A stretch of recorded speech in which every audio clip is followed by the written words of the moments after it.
우리 함께 읽어보도록 하겠습니다. 시작. 우리가 아직 죄인이었을 때 그리스도께서 우리를 위해 죽으심으로 하나님께서 우리를 향한 자신의 사랑을 당당히 제시하시느니라. 아멘. 오늘 말씀 주제는 하나님께서 선물해 주신 사랑입니다. 하나님께서 선물해 주신 사랑. 형제 자매님들, 11월 11일이 무슨 날이죠? 예, 맞습니다. 빼빼로데이입니다. 다들 11월 11일 날, 농부의 날. 맞습니다. 농부의 날. 우리 형제님께서 격하게 고개를 끄덕여 주시네요. 예, 농부의 날이죠. 그렇지만 살짝 빼빼로데이라 치고 한번 얘기해 보겠습니다. 자, 다들 그날 빼빼로 받으셨나요? 네, 받으셨군요. 저는 빼빼로 하면 항상 기억나는 추억이 있습니다. 하루는 제가 초등학교 저학년이었을 때 저는 제 방에 앉아 있었습니다. 그러다 어머니께서 방으로 들어오시며 선규야, 빼빼로다, 먹어라 라고 이렇게 말했습니다. 저는 원래 과자를 별로 안 좋아했지만 빼빼로는 그래도 과자들 중에서는 잘 먹는 편이어서 어머니께 주시는 걸 덥석 짚고는 바로 입안으로 가져가서 물었습니다. 그런데 이게 웬걸? 제 입안에서는 거친 와그작 소리가 났습니다. 알고 보니 어머니가 주셨던 건 빼빼로 모양의 연필이었던 겁니다. 당시에 어머니께서는 제가 연필인 걸 쉽게 알아챌 줄 아시고 또 안 먹을 줄 아시고 장난을 친 거였는데 저는 그걸 확인하지도 않고 너무 빠르게 입으로 가져가서 연필을 그렇게 물어버린 겁니다. 그날 어머니께 속아서 맛보았던 연필의 나무 맛과 흑연의 맛은 아직도 생생합니다. 형제 자매님들, 어머니께서 그날 저를 속였죠. 그렇게 속이긴 했지만 사실 어머니께서는 어떤 악한 의도를 가지고 저를 속인 건 아니었습니다. 그렇죠? 가벼운 장난이었습니다. 그래서 저는 재밌는 추억으로 그날을 기억할 수 있습니다. 그런데 세상에는요, 이렇게 장난이 아니라 악한 의도를 가지고 우리를 속이는 존재들이 있습니다. 즉, 세상에는 우리가 웃음기 없이 정색할 수밖에 없게 만드는 속이는 존재들이 있다는 겁니다. 대표적으로 마귀가 우리를 속입니다. 한번 같이 읽어볼까요? 시작. 너희는 너희 아비 마귀에게서 났으므로 너희 아비의 욕망들을 행하려 하느니라. 그는 처음부터 살인자요 자기 속에 진리가 없으므로 진리 안에 거하지 아니하고 거짓말을 할 때 자기의 것으로 말하나니 이는 그가 거짓말쟁이요 거짓의 아비이기 때문이라. 그리고 마귀뿐만 아니라 사람의 죄성으로 오염된 마음도, 이 사람의 마음도 곧잘 속입니다. 같이 읽어보겠습니다. 시작. 마음은 모든 것보다 거짓되고 극도로 사악하니 누가 그것을 알 수 있으리요. 죄성으로 오염된 사람의 마음은 거짓되기 때문에 주변 사람들뿐만 아니라 우리 자신을 속일 때도 자주 있습니다. 이렇게 우리를 속이는 마귀와 죄성은 오늘날 마치 부동산 전세 사기꾼이나 중고차 허위 딜러와 같은 그런 사기꾼들입니다. 이 사탄과 죄성은 그들처럼 악한 의도를 가지고 우리의 생각을 속입니다. 그런데 안타까운 현실은 오늘날 마귀와 죄성에 의해 속는 사람들이 생각보다 많다는 겁니다. 심지어 우리와 같은 그리스도인들도 속을 때가 자주 있습니다. 아주 심각한 문제인 거죠. 왜냐하면 전세 사기나 중고차 사기를 당한 사람들의 마음이 암울해지고 우울해지고 괴로워지는 것처럼 마귀와 죄성에게 우리가 속으면 동일하게 우리의 마음이 암울해지고 우울해지고 괴로워지기 때문입니다. 일상생활이 점점 더 어려워지는 겁니다. 그래서 우리는 속지 않도록 평소에 잘 준비해야 합니다. 혹은 속았다면 어떤 내용에 속고 있는지 알고 우리의 생각을 바로 잡을 필요가 있습니다. 마치 우리가 뭐 전세 계약을 하기 전에 전세 사기를 당하지 않으려고 무엇을 합니까? 미리 인터넷에서 검색을 하죠. 그리고 지식인과 블로그 글을 참고합니다. 그렇게 하면 사람들이 주로 어떤 유형의 사기를 당하는지 알고 대비를 하게 되고, 만약 내가 사기를 당하는 중이더라도 해결책을 강구할 수가 있습니다. 그렇다면 마귀와 죄성은 주로 어떤 거짓말을 통해 우리 그리스도인들을 속일까요? 기독교 심리학자 반스님은 우리가 주로 속는 세 가지 거짓말들에 대해 얘기하였습니다. 오늘은 그 세 가지를 전부 보기에는 시간이 많이 걸릴 것 같아서 일단 하나만 보도록 하겠습니다. 그리스도인들이 잘 속는 거짓말 중 한 가지는요, 하나님의 사랑은 내 노력으로 획득할 수 있다는 거짓말입니다. 하나님의 사랑은 내 노력으로 획득할 수 있다는 거짓말입니다. 물론 우리 형제 자매님들께서는 하나님의 사랑이 내 노력으로 획득할 수 있는 무언가가 아니라는 것을 잘 알고 계실 겁니다. 왜냐하면 제가 설교를 통해서도 직감적으로 여러 번 얘기하였고 성경에서도 이 진리를 분명히 말하고 있기 때문입니다. 성경은 우리가 잘나서 혹은 잘 행했기 때문에 하나님이 우리를 사랑하신 것이 아니라는 것을 분명히 보여줍니다. 하나님께서는 우리가 잘했을 때부터 사랑하신 것이 아니라요, 우리가 죄인이었을 때부터 우리를 사랑해 주셨습니다. 한 번 더 우리 이 본문 말씀 같이 읽어보겠습니다. 시작. 우리가 아직 죄인이었을 때 그리스도께서 우리를 위해 죽으심으로 하나님께서 우리를 향한 자신의 사랑을 당당히 제시하느니라. 이 사랑 우리가 뭘 잘해서 획득한 것이 아닙니다. 죄인이었을 때부터 하나님께서 우리를 사랑해 주신 겁니다. 우리가 구원받기 전부터 보여주셨던 이런 하나님의 사랑은 우리가 구원받은 후라고 달라지는 것이 아닙니다. 왜냐하면 하나님께서는 어제나 오늘이나 영원토록 동일한 성품을 가지신 분이시기 때문입니다. 그 사랑은 영원할 거고요, 나를 포함한 그 어떤 창조물이라도 그 사랑을 끊어내거나 방해할 수 없습니다. 높음이나 깊음이나 다른 어떤 창조물이라도 능히 우리를 그리스도 예수 우리 주 안에 있는 하나님의 사랑에서 떼어놓지 못하리라. 이 하나님의 사랑이 획득해야 하는 것이 아니란 것에 대한 쉬운 예를 들자면 정상적인 부모와 자녀 관계를 생각해 보시면 됩니다. 예전에도 제가 들었던 예시인데요, 한번 상상해 보겠습니다. 제 아들 종훈이가 집안 청소를 열심히 하고 제 말도 잘 듣고 심부름도 잘하고 심지어 혼자서 공부도 잘한 후에 만약 저에게 와서 아버지, 제가 집안 청소도 잘하고 아버지 말도 잘 듣고 공부도 잘했으니 이제 저를 사랑해 주시는 거죠? 라고 묻는다면 저는 어떻게 대답할까요? 뭔가 혼동이 있구나 이 아이가 라고 생각을 할 겁니다. 저는 아니란다 아들아, 나는 너가 이것들을 하는 게 좋긴 하지만 이것들을 하지 않아도 나는 너를 사랑한단다 라고 대답을 할 겁니다. 물론 우리가 노력하여 하는 선한 행위가 하나님과의 교제 관계에 있어서 유익이 됩니다. 마치 제 아들의 방금 얘기했던 선한 행위가 저와의 교제 관계에서 유익이 될 수 있는 것처럼 말입니다. 분명 거기에는 더 많은 즐거움과 평안한 만족이 기다리고 있을 겁니다. 하지만 우리 그리스도인들은 하나님과의 교제 관계와 하나님과의 사랑 관계를 혼동해서는 안 됩니다. 하나님과의 교제 관계는 뭐 좋을 때나 나쁠 때나 이 업 앤 다운이 있을 수 있지만 하나님과의 사랑 관계는 변치 않습니다. 마치 저와 제 아들의 이 교제 관계가 좋을 때나 나쁠 때가 있을 수는 있지만 사랑 관계가 변치 않는 것처럼 말입니다. 쉬운 예로 저는 제 아들이 제 말을 듣지 않을 때도 여전히 사랑합니다.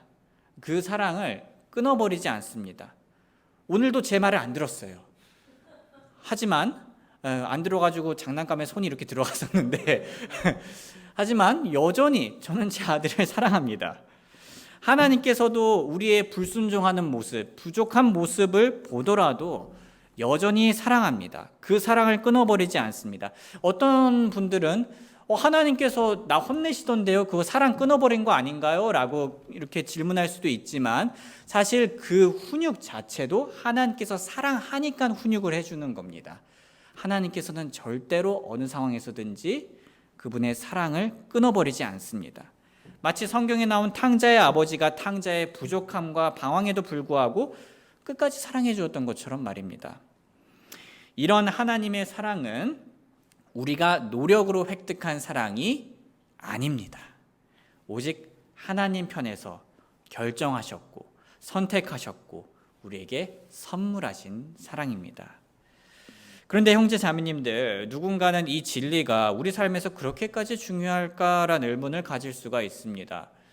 저는 이 진리가 물론 신학적으로 교리적으로도 중요하지만 우리 그리스도인의 이 정서에도 중요하다고 말하고 싶습니다. 제가 이렇게 말하는 이유는 이 진리를 믿을 때 우리에게 실질적으로 오는 두 가지 큰 유익이 있기 때문입니다. 첫 번째 유익은요, 하나님의 사랑이 우리가 노력으로 획득하는 것이 아니라 선물로 주어지는 것이란 것을 깨달았을 때야말로 우리가 교만해지지 않고 진실되게 겸손해질 수 있습니다. 더 쉽게 풀어서 말하자면 하나님의 사랑을 노력으로 획득할 수 있다고 생각하면 어느 정도 수준에 이르고 나서 나 정도면 사랑받을 만하지라는 교만함이 생기기 쉽습니다. 다시 한번 말합니다. 하나님의 사랑을 노력으로 획득할 수 있다고 생각하면 어느 정도 수준에 이르고 나서 나 정도면 사랑받을 만하지라는 교만함이 생기기 쉽습니다. 많은 그리스도인들이 복음을 믿을 때는 하나님께서 주신 은혜의 사랑, 선물의 사랑을 믿는다 고백하는데요. 실질적인 삶에 있어서는 마치 하나님의 사랑을 얻으려는 것처럼 살아갈 때가 있습니다. 그렇게 교만으로 떨어지게 되는 겁니다. 좀 이 말이 추상적일 수가 있는데요. 구체적인 예를 들어보겠습니다. 내가 교회에 이렇게 오랫동안 다녔으니까 나는 하나님께 사랑받을 만하지. 내가 교회에 재정적으로 이렇게 헌신했으니까 하나님께서 나를 사랑하시겠지. 내가 성경 지식을 이렇게 많이 공부하고 알고 있으니까 나는 하나님께 사랑받을 거야. 그리스도인들은 은연중에 이런 그럴듯한 생각에 갇혀버릴 수 있습니다. 이건 마치 방금 제 아들이 나 청소했으니까 아버지가 나를 사랑해 주겠지라고 생각하는 것과 같은 겁니다. 성도님들, 이런 마음의 자세는요, 다른 이방 종교들과 다를 바가 없습니다.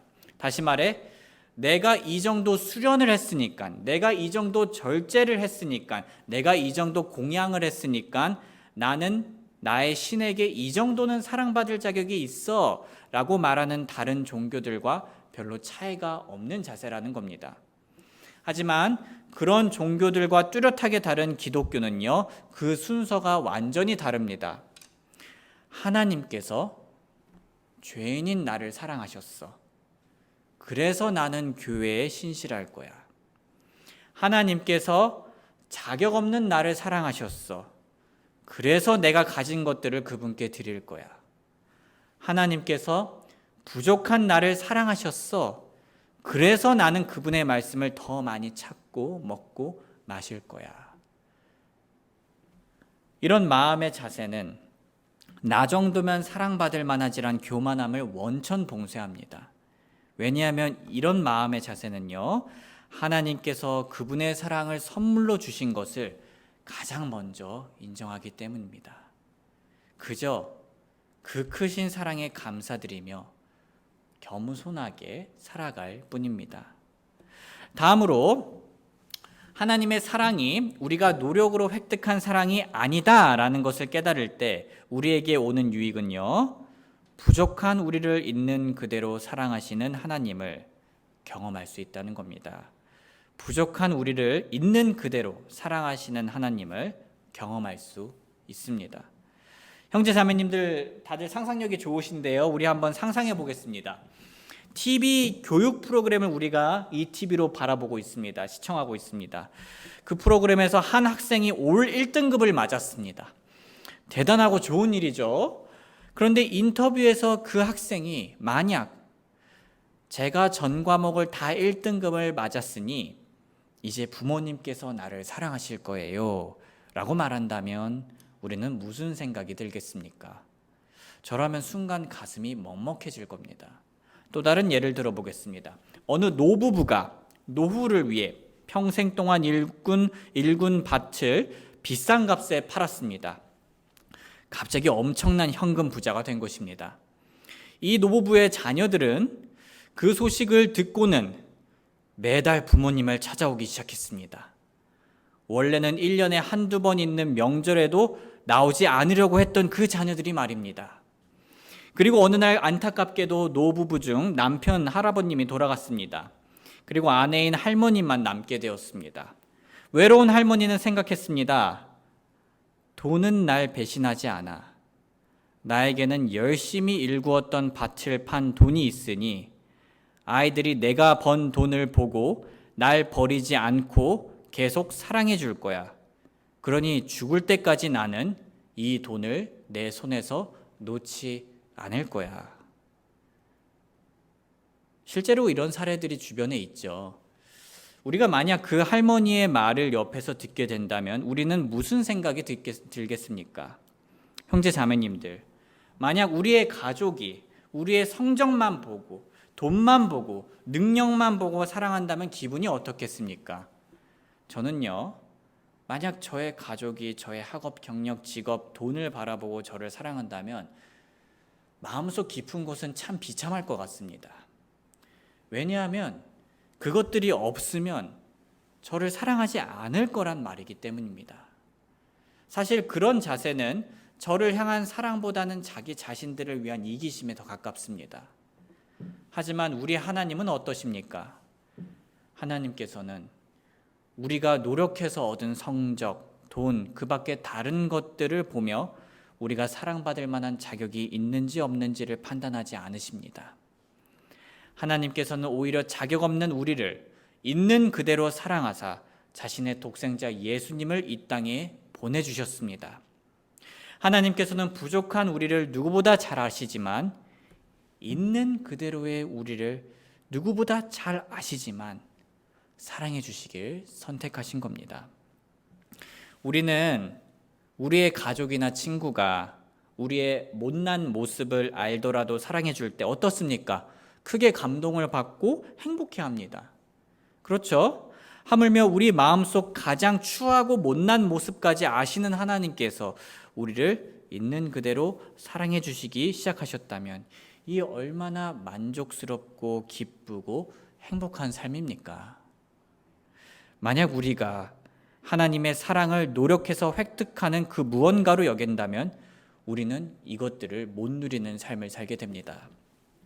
형제 자매님들, 말씀을 정리하겠습니다. 우리는 지금까지 마귀와 죄성이 우리를 속일 때가 있다는 것에 대해 살펴보았습니다. 그리고 그 속이는 내용들 중 한 가지는 하나님의 사랑은 내 노력으로 획득할 수 있다는 거짓말입니다. 이것이 그럴듯하게 들리지만 사실은 틀렸습니다. 물론 우리가 노력하여 선한 행위를 하면 하나님과의 교제 관계에 있어서 유익이 됩니다. 물론 거기에는 더 많은 즐거움, 좋음, 평안함, 만족이 있을 겁니다. 관계가 발전이 되겠죠. 하지만 우리 그리스도인들은 하나님과의 교제 관계와 하나님과의 사랑 관계를 혼동해서는 안 됩니다. 하나님과의 교제 관계는 좋을 때나 나쁠 때가 있을 수 있지만 하나님과의 사랑 관계는, 하나님이 우리를 사랑하시는 것은 변치 않습니다. 하나님께서는 자격 없는 죄인인 우리를 먼저 사랑해 주셨습니다. 그것이 그 증거입니다. 이런 하나님의 사랑은 우리가 노력으로 획득한 사랑이 아닙니다. 오직 하나님 편에서 결정하시고 선택하시고 선물하신 사랑입니다. 이 사실을 기억할 때 우리 인생에는 크게 두 가지 유익이 옵니다. 첫 번째로 우리는 교만해지지 않고 진실되게 겸손해질 수 있습니다. 두 번째로 우리는 부족한 우리를 있는 그대로 사랑하시는 하나님을 경험할 수 있게 됩니다. 이 세상에 그런 분이 있다니 얼마나 감사합니까?